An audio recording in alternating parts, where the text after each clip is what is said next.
दोस्तों, हरियाणा के जिला रोहतक की संजय कॉलोनी से एक अलग ही तरीके का मामला सामने आया, जहां पर योगेश नाम के भाई ने बेदर्दी और निर्मम तरीके से अपनी ही सगी बहन की गर्दन काट कर हत्या कर दी।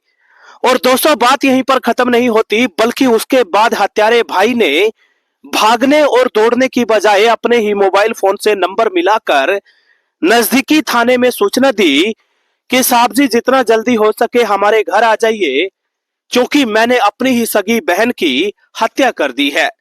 दोस्तों, सूचना मिलते ही तमाम आला अफसर आनन फानन में लाव लश्कर के साथ नजदीकी घटनास्थल पर पहुंचे और घटनास्थल पर पहुंचने के बाद तमाम आला अधिकारी यानी कि जांच दल की तमाम टीमें घटना कहानी की तह तक जाने का प्रयास शुरू कर देती हैं।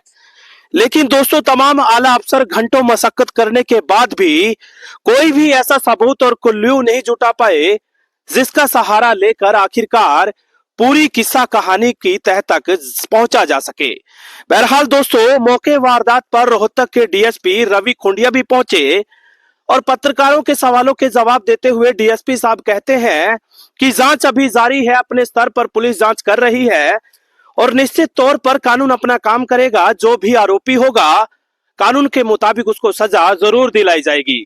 बहरहाल दोस्तों, इस बारे में जब और ज्यादा गहनता से जांच की गई तो मालूम चला कि जो मृतक लड़की है उसका नाम रितु है, जबकि हत्यारे का नाम योगेश है। दोनों आपस में भाई बहन है और जानकारी मुताबिक नजदीकी पड़ोसियों ने भी स्पष्ट लहजे में यह कबूल किया कि मृतिका रितु नाम की लड़की मानसिक तौर पर बीमार चल रही थी, जिसका इलाज हरियाणा की राजधानी चंडीगढ़ स्थित पीजीआई से चल रहा था।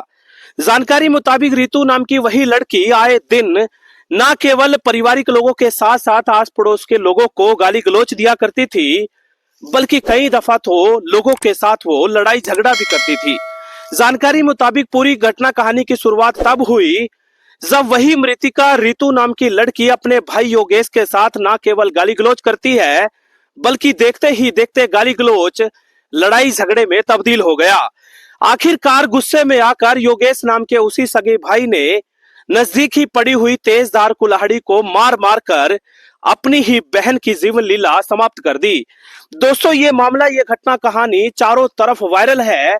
जगह जगह लोग तरह तरह की बातें कर रहे हैं, लेकिन ज्यादातर लोगों का तो बस यही कहना है कि यदि बहन के व्यवहार से कोई समस्या दिक्कत थी भी तो उसका कोई ना कोई रास्ता जरूर निकालना चाहिए था। लेकिन इस तरीके से अपनी सगी बहन को बेदर्दी और निर्मम तरीके से मौत के घाट उतारना किसी भी तरीके से कतई सही नहीं। बहरहाल दोस्तों, आपको क्या कुछ लगा, कमेंट बॉक्स में अपनी राय जरूर दे देना।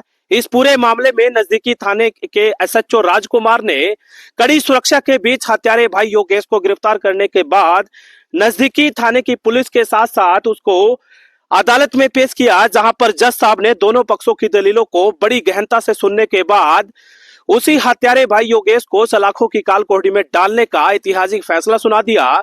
यानी कि बची खुची जिंदगी हत्यारे भाई योगेश को सलाखों की काल कोठरी में बैठकर गुजारनी पड़ेगी। उन्हीं सलाखों की काल कोठरी में बैठकर योगेश को अपने किए कारनामों का पछतावा करना होगा और पछतावे के सिवा अब कर भी क्या सकते हैं।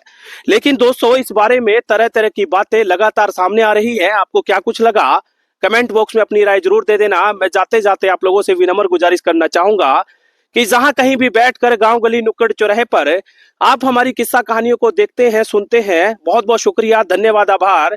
लेकिन गुजारिश ये भी है कि जहां कहीं भी बैठकर आप देखते हैं, सुनते हैं, अलर्ट रहे, सतर्क रहे।